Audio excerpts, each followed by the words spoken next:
Bahagyang nagkainitan si Senator Judge Amy Marcos at ang testigong state auditor ng COA sa impeachment trial ngayong araw.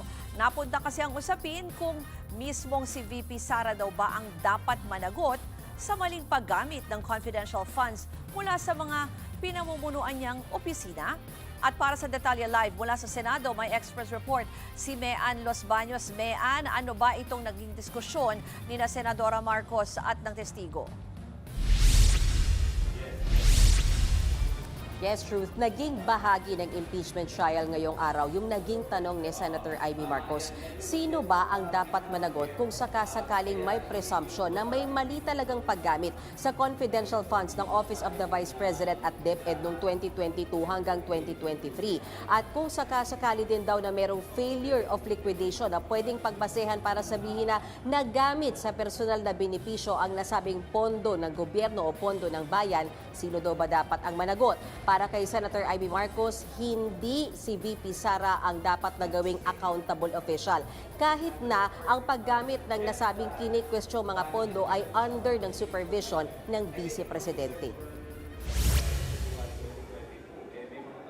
Sa pagpapatuloy ng pagsalang ni COA Auditor Roderick Wamil sa witness stand ngayong araw, naging mainit ang pagtatanong sa kanya ni Senator Judge Amy Marcos. Bakit daw si VP Sara ang magiging accountable official sa paggamit ng confidential funds ng OVP at DepEd? Gayong ang cheque ay nakapangalan sa special disbursing officers ng parehas na ahensya, gaya ni Gina Acosta sa OVP at Edward Fajarda sa DepEd.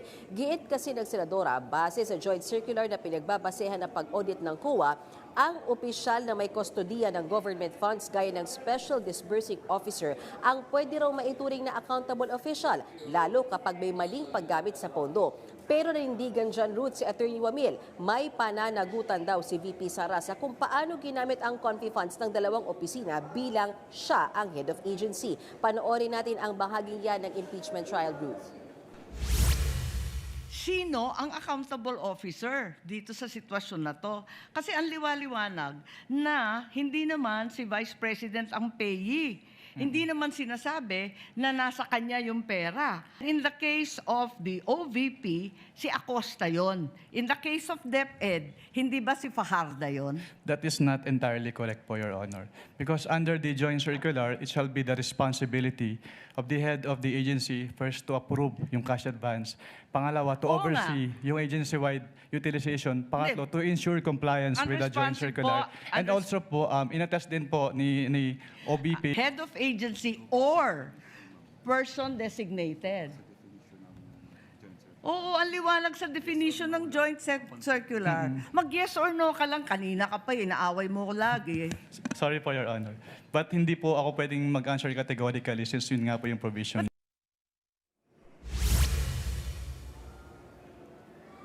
Ruth, sa pag-usisa naman ng ibang senator judges, tinanong nila si Attorney Wamil kung gawi ba talaga pati sa ibang ahensya na inaudit nila na puro acknowledgement receipt o AR lang ang binibigay at hindi OR na siyang nire-require sana ng COA. Si Senator Judge Risa Hontiveros binalikan ang tungkol sa mga biniling gamot ng OVP at DepEd bilang pabuya sa mga informant.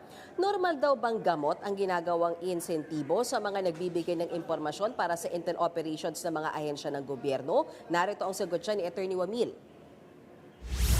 Naranasan niyo na po ba ito dati na gamot ang bayad para sa impormasyon? Hindi pa po. First time po dun sa may OBP po, Your Honor. Kung palaisipan, kung may sakit talaga yung tao, naimbestigahan niyo po ba sa ICFAO kung bakit kailangang magbigay muna sa ng intelligence information bago siya bigyan ng gamot? Si Mary Grace Piatos, ayon sa isang acknowledgement receipt, si Mary Grace Piatos ay nakatanggap ng 70,000 pesos worth ng gamot bilang pabuya.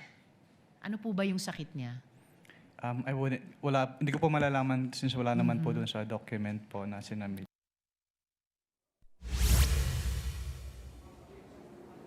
Samantala, Ruth, isa pang ipinunto ng mga senador ang mga isinumiting pangalan ng OVP at DepEd na mukhang alias gaya ng Mary Grace Piatos at Andy Lim. Pinapayagan daw ba yan ng COA? Paliwanag naman ni Senator Ping Lacson, pinapayagan ang paggamit ng aliases kung kinakailangan talaga sa intel gathering. Pero ang tingin niyang problema, walang security clearance si Attorney Wamil para sana may access siya sa totoong pangalan ng aliases at para malaman kung totoo o hindi ang mga pangalang isinumiti ng ahensya na pinaggamitan ng confidential funds. Narito muli ang bahaging yan ng trial.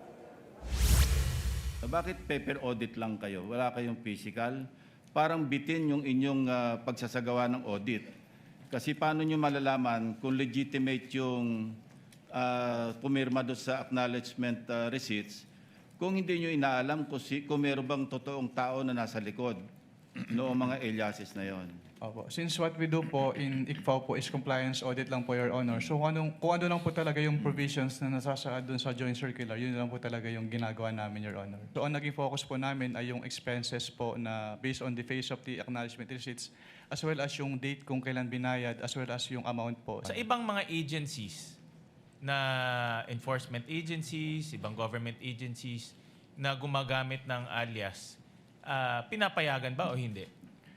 Hindi naman po namin ma-determine based on the documents alone kung alias or not kasi wala naman po silang ina-attach na document na nagsasabing alias po yung nakalagay doon sa kanilang resibo.